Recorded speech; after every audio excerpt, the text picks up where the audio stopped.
Hi, guys. Welcome back to the On the PRST Podcast. It's another episode. And on this podcast, we connect with entrepreneurs, movers, shakers, people that are on a pursuit towards their goals and their dreams. And on today's episode, I'm really excited because we have Alisha Pennington, and she's done a bunch of amazing things that includes scaling multiple businesses, especially one up to 7 figures. So we are going to tap in with her today. She's going to let us know a little bit of her secret sauce and basically what got her on the path, how she became so successful and so focused. And I'm super excited, like I said, to have you on the episode and have you on the show. Alisha, welcome. Thank you for having me. I'm so excited to share my secrets with your audience. Yeah, for sure. So before we get started, can you give us a little summary of who you are and how you got started in business and you know how you got on this path?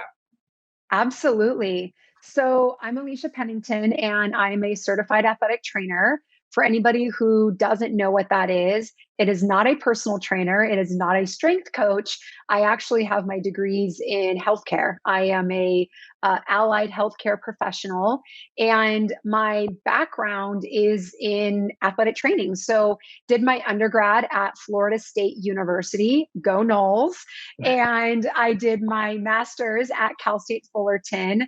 Both of my degrees are in athletic training, so science. And when I finished my master's degree at Cal State Fullerton, that was in 2011. And we were still coming out of the Great Recession as a country. And there just wasn't a lot of employment options available and ones that didn't really fit what I wanted. I think that as grads, we come out of school and we have ideas of what work should look like for us. And I am just not someone that does well in compromising on what I want. So instead of accepting something that I knew I wouldn't be happy with, I created my own reality. And that took a lot of ambition and a lot of courage. But essentially, what I did was I became a full-time freelancer. And freelancing was not a popular model in my industry. So we think of freelancing like journalists or photographers, people that just kind of pick up work on the go. That is not a popular model in medicine in general, but especially it wasn't very present in sports medicine and athletic training. And so I kind of forged my own path. I created a way for me to work that allowed me to live the life that I wanted and also provided varied work environments that kept me challenged and working with varied populations. And the more that I did that, I kind of came to be known as the girl that you go to if you need work, because I was creating connections with all of the clients that I worked with, but I was only one worker. And so I kind of started pulling my friends and my colleagues in saying, hey, come work this tournament with me, or I'm already booked, go work this other thing. And there came a point in my progression where I had the opportunity to make this a business. And I have no business background. I don't have entrepreneurial parents. I don't, nothing was in my favor in the sense of knowing how to do this. And I was at that crossroads and I decided I want to move forward because I was creating a life that I had always dreamt of. And so saying yes to more of that was greater opportunity for me to create that life. And so that was in 2012. And basically ever since then, the idea has snowballed. We hit 7 figures in 2016. We hit multi 7 figures this year, 2021. And I am just living a life that I never thought was possible. I always dreamed about, and that is why I'm just so passionate about helping others say yes to opportunities, giving them permission to explore and to work in ways that resonate with them, even if it feels unconventional or non-traditional in the niche that they're in or the industry that they practice. So first of all, you gave a lot of gems just in that summary. So hope you guys were paying attention. So a couple of things I kind of want to dial back that I think that you said that are just amazing things, and they definitely need a little bit of highlight. you talked about creating your own reality. So Yes. can we go into that a little bit, right? So when someone's considering creating their own reality in a non-traditional way, what did that look like for you? Because like you said, you came out and you didn't want to do things like you just didn't see like a path that you wanted to travel. You were kind of like just freelancing, right? And that Right. wasn't popular. So like at what point between like the freelancing and then you actually deciding like, okay, this is the way you want to go? Was it like a light switch? What actually allowed you to really kind of commit to creating your own path? I mean, creating I your own reality. Yeah, I love this question. And I appreciate that you're taking a moment to dive deeper in it. So I just was having a conversation with a student just this past weekend. And the conversation essentially was around, I'm getting close to graduation. My parents have expectations of me. The profession has expectations of me. My professors have expectations of me. And the things that they want me to do are just not what I want for myself. And so for her, she felt like I've got to find a peg to fit myself into. And so she's essentially, her professors are putting her in touch with other people in the industry that are supposed to help her find that peg. And the problem with that is we, as people who feel that way, we often end up as outsiders. And when we're outsiders, we feel isolated. We feel like we don't belong. And most of the time, we get forced out of the situation. And this is any industry. This is, any type of outside of the box thinker that when they look at what is traditionally available to them, it doesn't resonate, right? And so much of society and specific industries, they tell us the ways that things should be done. And when we have that friction inside of us, kind of that tension of, I see what I'm quote unquote supposed to be doing, but I don't want to do it that way. It's really hard to find a tribe of people that get around you and say, it's okay. You don't have to do it that way. There are alternative ways. That was really lacking for me when I started. I had one key mentor that continued to encourage me to move towards what in my heart and what in my gut felt right. And along the way, I was continually challenged with wanting to conform. And so you ask, like, was there a light switch? Was there an aha moment? The answer is no. I think for me, there was a series of decisions that got me deeper and deeper into being in touch with that feeling of I'm doing what I'm meant to do. There was no single moment where I was like, this is it. I would say that at every challenge point, and by challenge point, I mean both when I'm thinking about starting a business or growing a business, and also a career opportunity presents itself. Both of those are challenges. And there were each time that I call them crossroads, each time one of those presented themselves, I had a decision to make. And this is true for everybody on their journey, right? You're presented different opportunities and you have a decision to make. And that decision is going to take you left or take you right. And it gets you further down the path that you're already on, or it changes the trajectory of where you're going. And for me to have that mentor who continually said, Alisha, stay where you're at. Alisha, stay where you're at. Like don't get distracted by shiny objects. And there were really shiny objects that distracted me that said, like this could be the thing on my resume that really did it for me as a career person. But that's not where I was meant to be.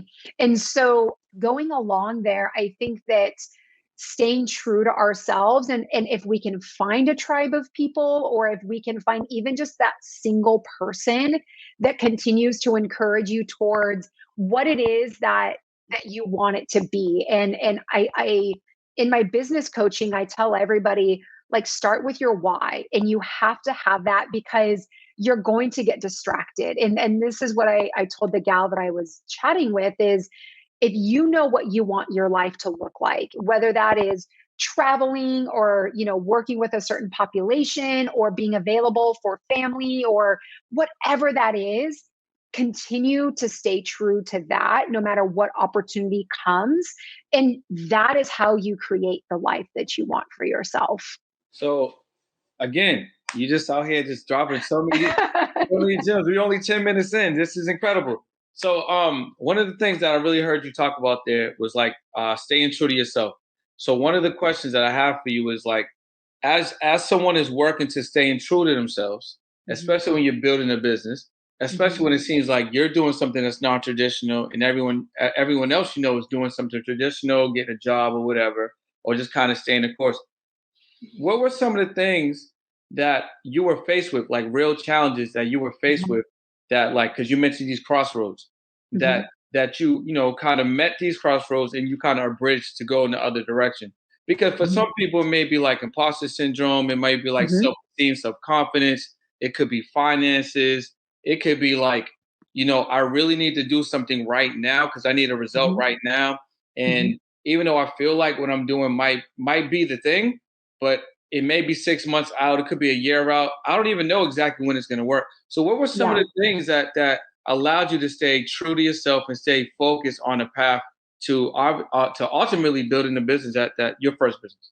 Yeah. So I think it's all of those things, right? So if we look at anybody who is starting a business or just not even starting a business, you got something on the side, whatever that hustle is, you're essentially straddling two roads, two lives, right? So you have I'm just going to call it your corporate career, whether you work in corporate or not. And I did.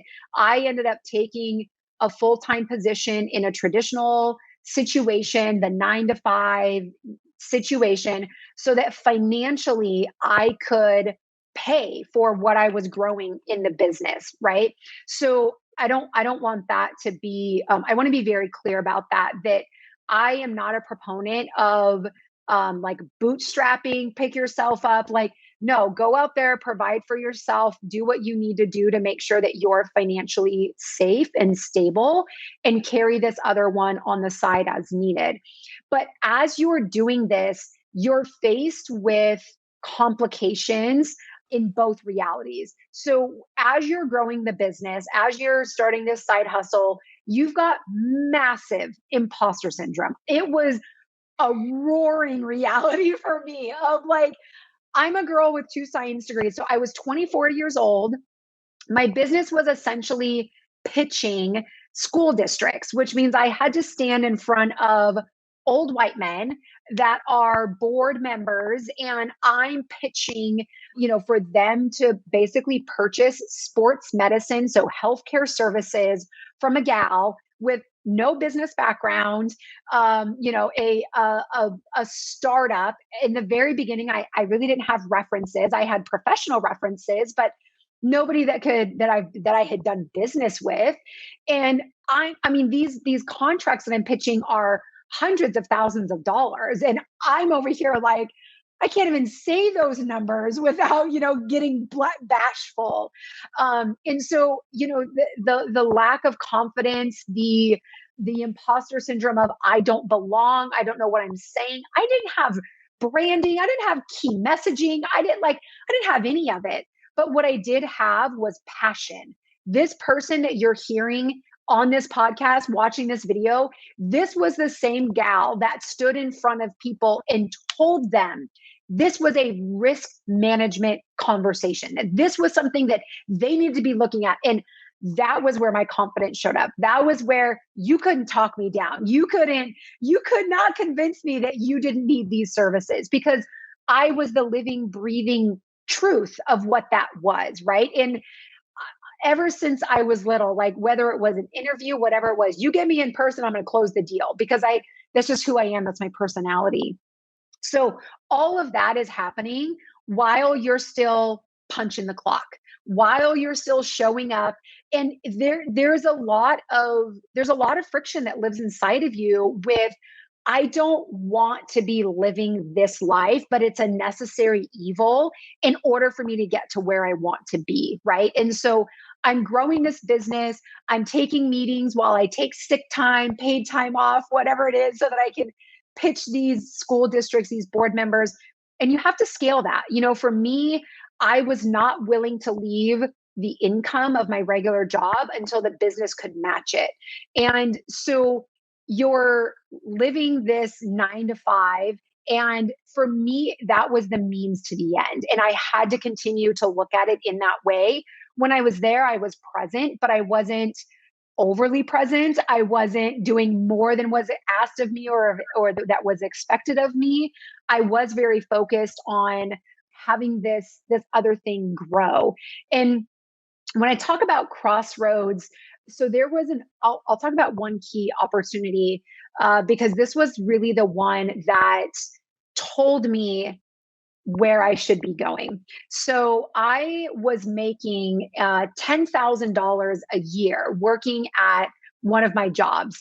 And I had an opportunity to interview at a top Division I school in the Los Angeles area. I'm not going to name of it, but you guys can figure it out. Top Division I school. And it was going to be working with a sports program that was a national championship winning program. So I go on this interview. It was a 2-hour long interview. And the entire time I was there, I was caught up in the glitz and the glamour of this prestigious university. But everything that the people were saying to me was, this is kind of a situation that no one has really been successful in. There's been a lot of turnover in this specific position. They were in the middle of a season. This was like an emergency hire situation. And essentially, I was being considered with less than 1 year of experience at such a prestigious university and program because of how much turnover there had been, because of how negatively they had treated their people. So I get offered the position. They call me and they offer it to me. And my brain was like, oh my gosh, this is everything on paper. This is what Alisha, the athletic trainer who went to school and works in this profession, would die for. These are the opportunities that people spend their entire careers trying to acquire. My brain is telling me, this is it. This is your ticket. This is the golden ticket. You can go anywhere you want after this.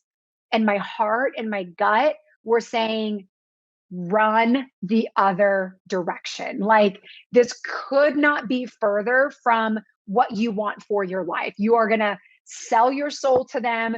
You're never going to be able to attend a holiday again. You're never going to have a life. You're going to be on speed dial for these people. So I went and I sat in my mentor's office. And the thing that she said to me that I will never forget is, Alisha, have you thought about how it could hurt your career if you're not successful in this position? I had never thought about that. So that's a different way to look at it. Yes. To me, it was top 25 university, national championship winning program. Like, I get that on my resume. Nobody can close the door on me. Nobody can turn me down. And she says, but what if you can't put it on your resume after being there? What if you're another one that they chew up and spit out? And we all want to think that we're different, but are you actually? Are you actually going to be that person that, could stay there and could change it and could, like, this very much seems like a system problem, not a person problem. And her telling me that was an eye opener for sure. And so I ended up turning down the position. And when I called them to turn it down, the way that they reacted to me told me everything that I needed to know of how I would have been treated in that position. And that was a really pivotal moment for me, because I thought to myself, if I passed on this, then there's nothing else that's going to come along that would surpass this, that would take me deep into the traditional career path. And so when I say like a crossroads, it was, I chose not to turn left there. I stayed on the road that I was on, which was stay in the $10,000 a year position because it allows you the flexibility to grow your business on the side. I ended up being able to work full time for myself within 2 years of starting my business because I made decisions like that. And they don't feel good. I cried a lot. And I had a lot of shame associated with making that decision as the professional career person, the person who had Florida State on her resume to then turn down that prestigious university. It's like, who am I? And like, I didn't feel like I belonged in my profession at that point, because if you don't accept that type of prestigious invitation, then like, where do you go from there? Like, that's never going to show up on your doorstep again. And choosing to lean into being a business owner wasn't something that was well accepted professionally at that time, 2012, 2013. And so I got a lot of pushback from my peers of like, why would you turn that down? Why, this business idea seems fledgling. It seems aspirational. It seems, like something that harebrained, if you will. This other thing felt so concrete, so, tangible that you could put on your resume. And it was me listening to my gut and having my mentor help me through that situation that I really feel like leaned me into the path that I was on. So now I really want to talk about like how you built your business. Mm-hmm. But right before we get into that, like you mentioned your mentor a couple of times. So Mm-hmm. I want people to really kind of understand and digest that. So if you're watching this, I want you to pay close attention. If you listen to this, also I want you to pay close attention. So Alisha mentioned like the mentor, right? And Mm-hmm. being able to be in that decision and then having someone to kind of like bounce that idea and the possibility, what it may look like. And then you had a good mentor because your mentor really painted the picture for you. Like, yeah, you can do this. But what if, she kind of like gave you the other side of it? What if it's really like this? And what if it's not as rosy or as prestigious and glistening, glamoury like you think it might be? Which was amazing because it then, she kind of helped you she guided you to make the best decision for you. So for those that have not yet acquired a mentor or maybe considering one, can you talk to the importance of having mentorships, coaches in your life, something like that, to guide you, whether you're an entrepreneur or even if you're just, in a traditional 9 to 5? What is the importance of having mentors and how impactful was it on your life? So she's like one of the primary people that I would refer to as a mentor. And I will answer your question, but I also want to mention that recently, like within the last year, I've read Stacey Abrams' book, Lead from the Outside. And she has a chapter in there that speaks in detail about mentors, mentorship, being a mentee. And what I love about what she says in there is that we have different types of mentors. And what I want anybody who's listening or watching to take away from this is that you don't need one single person. You can have multiple people. You can have a peer who is a mentor. You can have a career coach who is a mentor. You can have someone who's not even in your industry at all that is a mentor, someone maybe that mentors you financially or, a completely different space.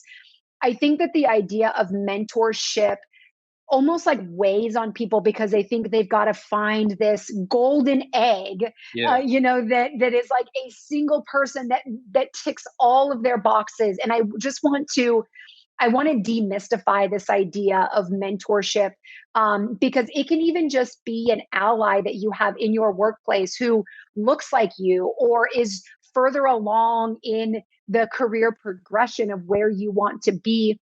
Mentors can also be seasonal. They can be temporary. You can have several people that you identify as mentors, and they can take every shape and size in your life that makes sense for you. So just want to debunk that really quick.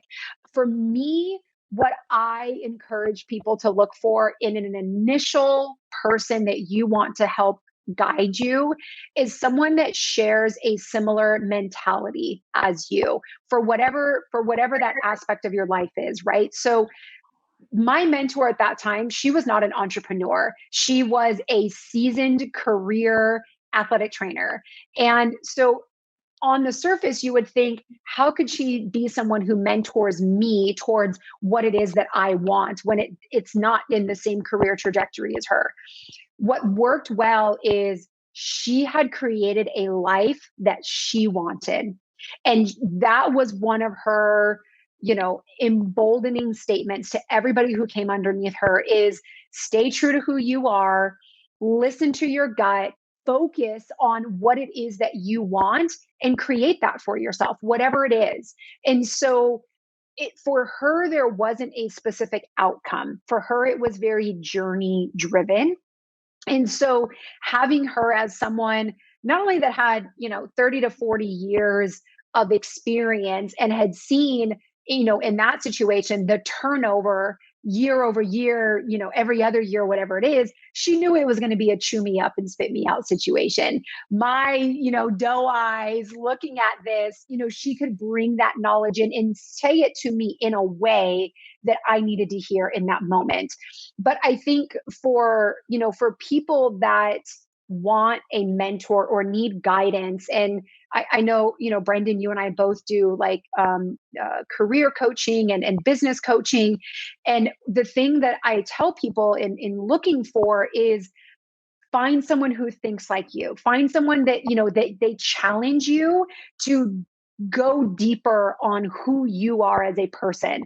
Ideally, they're also further along in the process and can help you avoid pitfalls and, make sure that you don't make the same mistakes that they did, or at least regurgitate advice that they got that helps them avoid pitfalls. I think every mentor to some extent can provide that, but really for someone to be able to help you lean into those areas that are true to you, but maybe you're insecure about, or you have that imposter syndrome, or you're questioning, do I go left? Do I stay on this path? That person who can kind of be the bumpers that says, I know that this is what you're working toward, and this shiny object is really distracting, but this is who you are. This is what you want to be. I actually had that earlier today before our podcast, because like I have a goal for the month specifically, right? Mm-hmm. And it's a pretty lofty goal for me. I think it's probably one of my highest monthly financial goals. And I'm taking sales agencies calls because I eventually want to add in sales agency. And the individual who I'm speaking with on this particular call, like I'm familiar with the process. They're going to take you through the whole process. There's going to be the pain points and this and that. Totally. Tie you down. And I get all of that, right? I let them do their thing. It's fine. So after the presentation, he's very aggressive in like how he's trying to close the sale. Mm-hmm. And to your point, right? Whether it's a mentor or peer, coach, whomever you're going to work with, you want to make sure that it's aligned. Mm-hmm. So what I'm telling him is, and also to your point, you were talking about distractions, shiny things being distracted. So I'm telling him, like, I know this is something that I'm going to do. It's not a matter of if I'm going to do it. It's just a matter of like when. My plan is finish out the month as I intended, because it's a goal that I set for myself. Mm-hmm. And then I'm going to step into this. Mm-hmm. Because I need to get more reps for me. I need to learn more. I want more bumps and bruises, because I want to experience that. Totally. And then he's just driving it. And I'm like, if you really think about it, he's leading from a selfish place because he wants the sale. Right. He's not listening to me. Right. What he's doing is he's just trying to tie me down again when I'm giving him reasons as to why I'm not trying to make it happen at the moment. So I'm just bringing this point up to say, you definitely want to make sure when you potentially considering someone to be a mentor or someone to coach you or whatever the case may be, you definitely want to make sure someone like Alisha said that is aligned. They may be a little further along than you, or maybe they are really further along than you, but they basically on a path where you want to go. And like, you know, like Alicia said, it doesn't necessarily have to be in your industry, but the mindset has to be right. And they have to lead from a selfless place, you Yeah. know, not a place that's self-serving them. So I just really wanted to mention that because I think it's important. And another thing you also mentioned is grabbing multiple mentors, mentors in different areas that you want to grow into and learn into. Like for me, right now, I really want to learn crypto, right? So I'm going to get all my crypto assets. I'm going to get my Yep. books. I'm going to do my podcast. I'm going to do my YouTube. I'm going to do my R&D. But ultimately, if I want to expedite that process, I need to get with a mentor that's an expert in that space. Right. That, like you said, that can help me avoid the pitfalls. And that's really for anyone that wants to learn something. I think it's very interesting. Like once you get out of school, a friend of mine mentioned this the other day.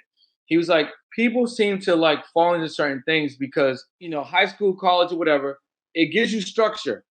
But even though what you're learning may not necessarily be everything that you need, you may need, we all need things outside of what we're learning. Right. But the structure that you're getting is a structure in which you can live your life upon. Because you know you get to school at a certain time, you got this class, you got this class, this class. You're gonna get your time blocks, or you're gonna get your doses of information in the various subjects, so you can ultimately learn these things. And not only that, but they give you a syllabus at the beginning of the semester that tells you what you have to do in order to be successful. 100%. It's like the entire plan is written for you. 100%. So I press upon that because it's like if you're watching and listening to this, the areas in which you really want to grow and succeed. If it's in a current business that you have, or maybe you just want to learn something different because you're really not that good in this particular area.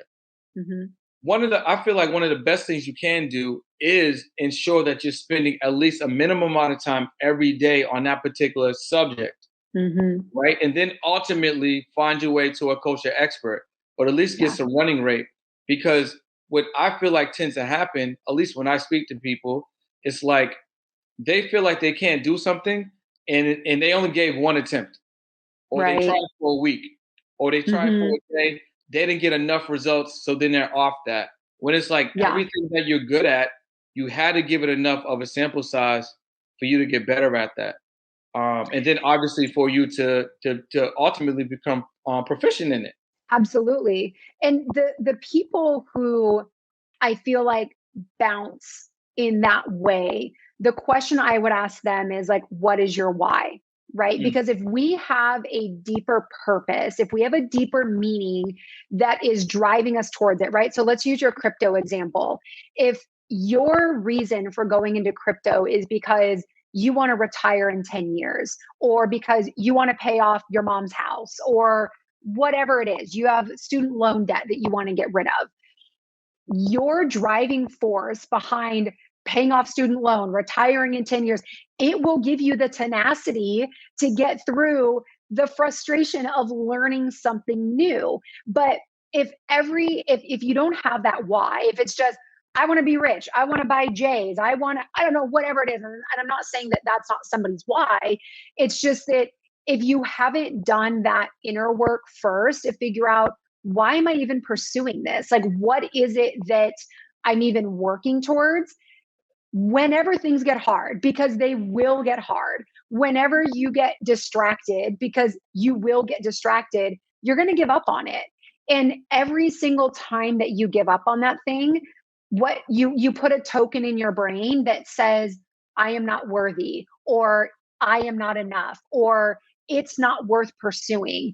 And then you generate these beliefs about yourself that you're not smart, that you're not worthy, that those things are just too hard. Instead of like what you were just saying, like everything that you want to be good at requires some level of tenacity, some level of perseverance. And it's true across the board, whether you're becoming a parent or wanting to learn crypto or changing your career, whatever it is in life, like starting a new relationship, like whatever it is, like it's going to require some level of application of knowledge from you. And if you're not committed to the reasoning behind why you're doing that, you're always going to give up, because that's just human behavior. It's not like within us as a human, like, instinct to keep doing something that we fail at. Like, Yeah. that our brain does not want us to keep doing that. The reason that we keep going is because there's a greater mission, a greater purpose that is driving us. And anybody who you talk to, seven figure, whatever, someone, these people that go through life changing events, whether it's surviving a fall down a mountain or, like, you can find endless examples out there. The reason that they were able to push through is because they had a deeper why. You're 100% correct. I mean, that's literally what's fueling what I'm currently doing. But I mean, this month I'm hyper focused on this month. But if you really look at, if you scale that back, there's certain things that you're gonna, probably give a little bit more focus to, because small goals end up helping you get to the bigger goals. But as a whole, like you said, you're gonna understand what that why is. You're gonna understand what you're really passionate about. And I think when you're leading from that, especially in a space where you're helping people, it's gonna show. It's gonna shine through, and then you're gonna really be able to really, really make those genuine connections, and then get closer to what you want to do, because you're not really quantifying it by sales or a transaction. You're really doing this because you feel passionate about helping people with X, Y, or Z, or Yeah. get them to whatever that destination is, and as a result, that result ends up being your payoff. Yes. And so I want to go back to what you were saying about the salesperson, because I think this is a perfect through line. So for me as a coach, as I prefer to reference myself as a mentor, because here's Yes. my thought process on it is, when you have a why, no matter what your why is. So if like, Simon Sinek's golden circle, there's like the why in the middle, and there's the what on the outside, and then there's the how. So I tell people, if you have a why, there are an infinite number of how you can do that, right? So Brendan says, I want to retire in 10 years. How do I do that? You can talk to as many different people as there are possible, and they will give you a different way to go to that. A financial planner might tell you one thing, a business owner might tell you something else, a cryptocurrency person might tell you, a real estate investor, like, every single person is going to have their slant on how you could retire in 10 years, right? For me as a mentor, what I preach is, so I can coach you on how to start a business. Running a business is one way that you could execute whatever it is that you want. So I ask people, what do you want? You want to not work in a 9 to 5. You want to be able to travel with your kid because they play competitive soccer. You want to be home with your wife. You want whatever it is. One way that you could accomplish that is by being self-employed, but it could also be a million different other things, right? And so for me as a mentor to someone, what's most important to me, getting to your point, is that I'm selfless. It's not about what I gain out of this. I don't gain anything from you being a business owner, like, literally nothing. So you buy my course one time, $600, woo, like, there is so much more in this life than selling that one product, right? For me, it is about, are you on the path to living in a way that feels authentic for you? Yes? Okay. I've got a product that can help you do that. No? Then let's reevaluate. I'm never going to sell you anything if it doesn't align with your why, right? And 100%. so, and it's the same thing for that salesperson. Like, that poor person is probably working in a position that they're not even happy with, and they're trying to close this deal, right? Like, the things that we say are more about us than the people that we're saying it to. And so whether it's a mentor, whether it's a sale, whether it's whatever it is, like, it continues to come back to this thought of, like, are you getting closer to who you want to be? Are you pursuing that life that you want to live? And whether it's closing a sale or, reaching a big milestone, whatever that looks like for you, pursue that, and surround yourself with people that help you to pursue that in whatever that looks like, whether it's a mentor, whether it's purchasing a product, whether it's someone that's your sounding board, whatever it is. I think you're 100% correct. And I thought I said it pretty good, but you said it way better than me. You really nailed down the points, and you said it very elegantly. And I'm happy that you kind of went back to kind of give a little bit more context on it.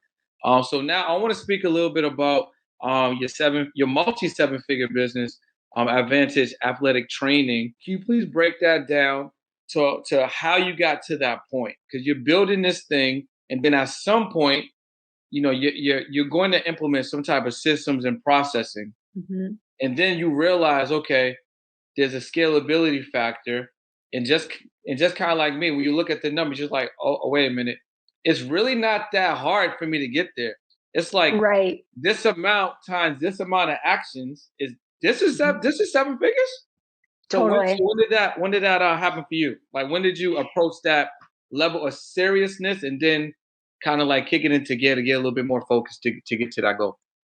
Yeah. So I don't know that seven figures or the $1 million mark was something that I believed was possible for me. When I started this, I continually downplayed what its possibility was. I think in my brain, I saw what it could be, but my brain could not wrap itself around that dollar amount. That dollar amount didn't feel like something that was possible for who I was and what my background was in. And right, it's all of that kind of imposter syndrome and that worthiness that I really struggled with. And so the major things here for me that I want people to listen to is that with whatever it is that you're doing, momentum is a key factor.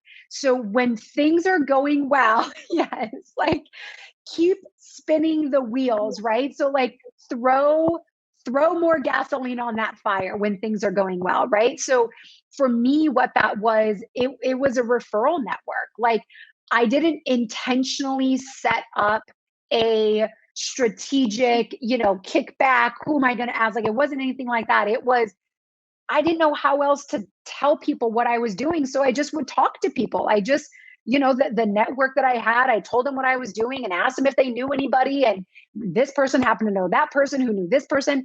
And I just would ask for an intro. And I didn't know in the moment that like that's what I was doing, that was our like I didn't know that was a strategy. Basically, I just was doing it out of desperation. And I think that a lot of people, when you're at the beginning of business, you just use common sense. Like, how about I go have conversations with people that could be clients or could be customers, right?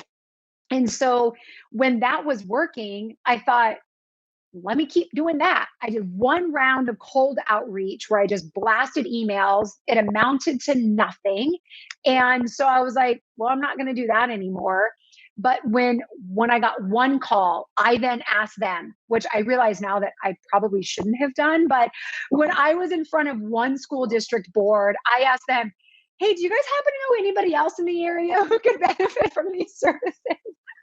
I didn't, now I probably would have better etiquette around it, but I didn't know any better at that time. And so momentum is a key part of how we build this snowball, right? And so anybody who's listening, who's at like the beginning stages of their business, please do not compare where you're at to where I'm at. Like I am almost 10 years into this. I'm multi seven figure now. My first year, I did $6,000 in business. My second year, I'd have to pull it up, but it was like maybe 25,000. Like it's like things just, they build over time. And I tell everybody, you have to give something full year, a full year of continued commitment before you really decide, is this something that is going to catch on?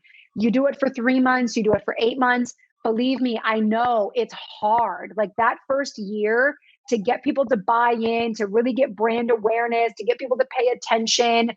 It's really hard, but it's because it's new and people have to see the same message over and over and over again to really buy into it.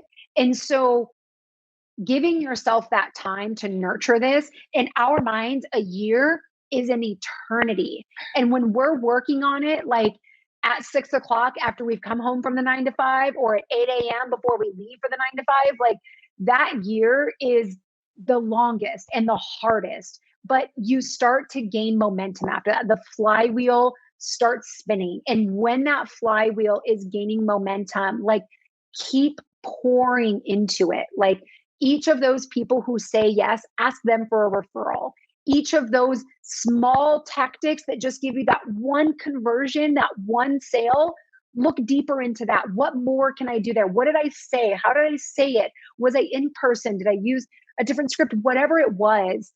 And just continue to focus on what is working as opposed to what isn't working. Don't get distracted.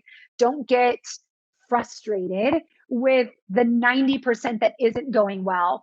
Really stay focused on that 10% that is, because you can then grow that 10% into that 90%. And at a certain point, it does flip. You will have it figured out. That 90% will show up. And, you know, to your point, like, when do you do systems? When do you do processes? When do you get branding? When do you, so many people, they get overwhelmed with all the things, right? Like, do I do this? Is it this that isn't working? Is it this? I'm going to tell you right now, there's a lot that isn't working. It could be your messaging. It could be your branding. It could be your sales script. Like, there's probably a lot that isn't working. Don't worry about it. Don't worry about what isn't working, and don't try to over predict what you're going to need too far in the future. Focus on right now. Like you're saying, you're trying to hit a big goal for this month. You're not worried about the things that aren't working in your business. You are focused on, how do I reach that goal this month? When you figured that out, like you said, I want to get more reps in. When you get the muscle memory of that jab, jab, jab, right hook, you're going to be able to repeat it, right? Then that is going to become your system. Then you're going to say, boom, I hit this large goal by doing this 1, 2, 3, 4, whatever things in this sequence, in this way. That then becomes your standard operating procedure for that process. But if, as you're getting your lumps, as you're trying to jab, jab, jab, right hook, you're like, okay, let me write down this. Okay, no, just live, just do it. Like, once you got it figured out, then that becomes your system. But I feel like business owners and people that are trying to figure it out, they get so overwhelmed with, I need a logo, I need a website. It's like, I need this, I need this. What you need is just to talk to people straight up. Like, just talk, just have the conversations, do your pitch. What did they resonate with? What did they feel good about? Okay, go back down, write notes on that, do it again and again and again and again, right? Like you said, you got to get your reps in, do the repetition, build the momentum, that every yes that you get, use that, fuel it to your next one, and it will figure itself out. It will figure itself out. I think you pretty much said it there when you was talking about, like, just make the calls. So, like, I think what you're really saying, I mean, I say this a lot, it's like, just do the things that are really moving the needle. Yes. Don't worry about all these other things that could be distractions or just busy work or make you feel like you're actually working. I think, to your point earlier, when you were talking about how the human brain and just our body just want to move away from, like, being uncomfortable and, like, the pain things, and we want to kind of protect ourselves. To your point, we feel it because you had mentioned this a little earlier.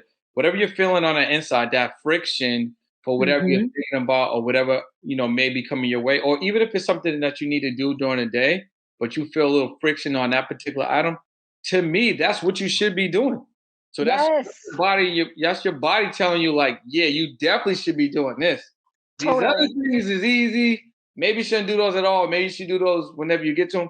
But this thing, you shouldn't put this off. This is the thing that's going to get you closer to ultimately what you want. Absolutely. So that's pretty amazing. So what's the startup incubator? I know you got a lot of things cooking. And I want you to talk about a little bit about the products and services that you provide. But you have mentioned you got this new thing that is releasing really shortly, the Startup Incubator. What does that look like? Love it. Yeah. So the Startup Incubator is one of our signature courses where we walk brand new business owners how to start a business. And it's all of the unsexy stuff of Where do you research your domain name? How do you make sure that the business name that you have isn't already trademarked? Where do you start an LLC? Do you need an LLC or a DBA? Do you have a registered agent? What is an EIN? Like, if your head is spinning with me even saying these things, that is why we created this course. When we looked out in the market, what we realized is there's a lot of focus on the pretty things, right? So what you're alluding to, logo design, website, branding. And look, that stuff will have its place in your business development. But if you don't have this infrastructure built on a foundation that is solid, so accounting, legal contracts, establishing the business, making sure that your entity type is set up to protect you as the business owner, even if figuring out what is your risk assessment of, should this be a DBA? Should this be an LLC? Do you need separate entities, corporation, all of that kind of stuff?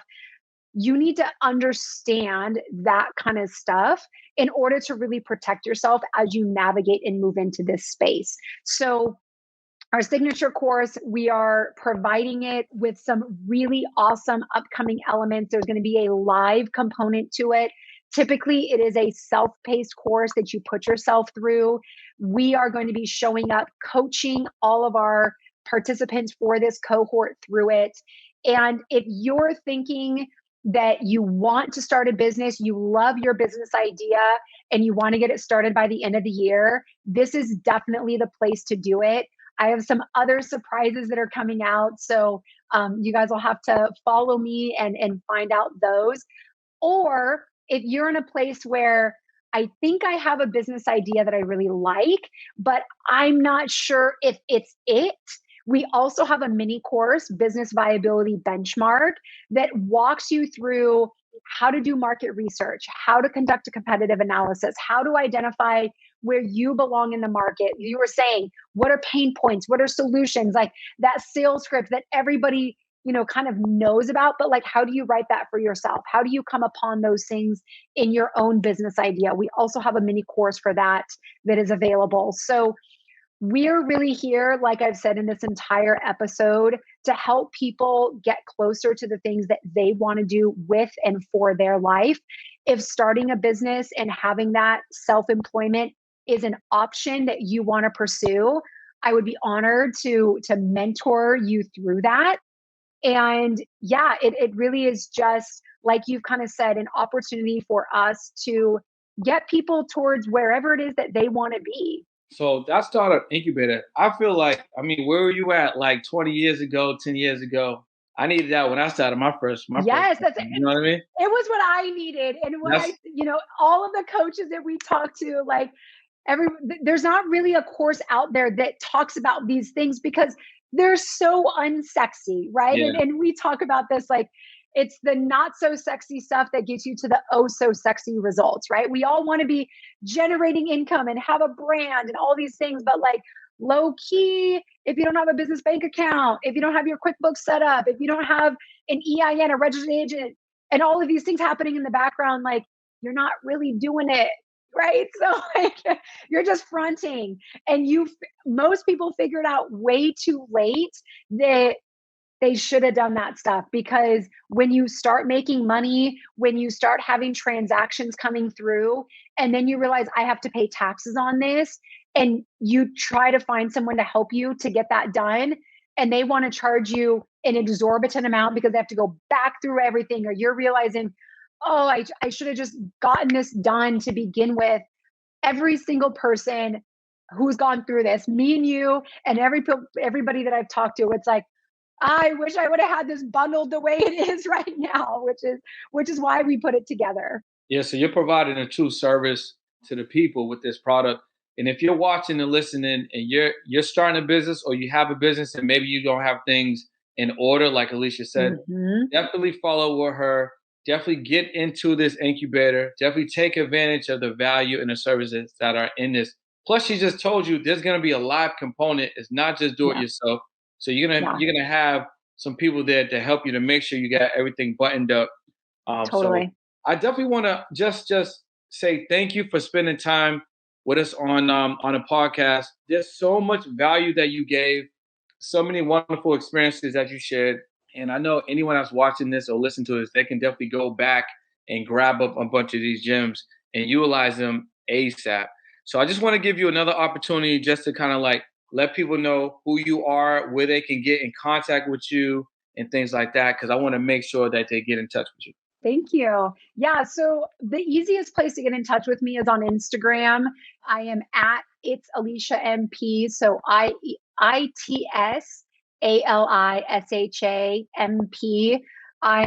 I hang out in the DMs. You can DM me. We have links in bio there.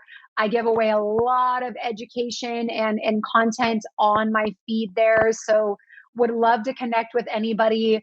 If you've listened, please just DM me, tell me that you've heard this episode, and let me know if you have any questions or, kind of what stood out and resonated with you.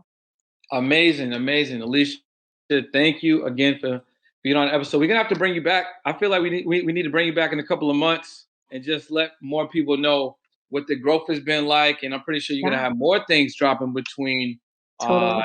now and then. So it'd be amazing just to recap. But thank Would you again love to for being do on the that. episode. Yeah, that'd be awesome. Thanks again for being on, and we'll see you soon. Thank you, Brendan.